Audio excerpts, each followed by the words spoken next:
আসসালামু আলাইকুম সবাইকে। আজ সকাল সকাল আমার বড় চাচার সাথে বের হইলাম এক বিয়ের দাওয়াত খেতে বদাতে। তো বদা শহর আমাদের বাড়ি থেকে বেশ খানিকটা দূর। তো আমার বাড়ি থেকে কিছু দূর গেলেই করতোয়া নদী। এখানে হচ্ছে যাতায়াতের আর কোনো বিকল্প রাস্তা নেই, যে কারণে এখানে হচ্ছে নৌকার জন্য অনেকক্ষণ অপেক্ষা করা লাগে।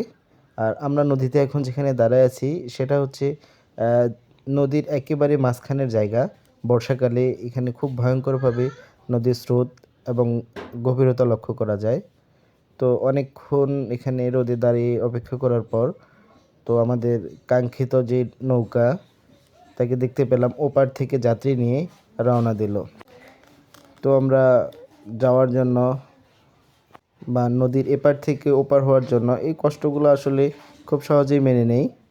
তো কিছুক্ষণ থাকার পরেই এক নৌকা বোঝাই যাত্রী নিয়ে নৌকা আমাদের কাছে আসলো এবং কিনারায় ভিড়লো।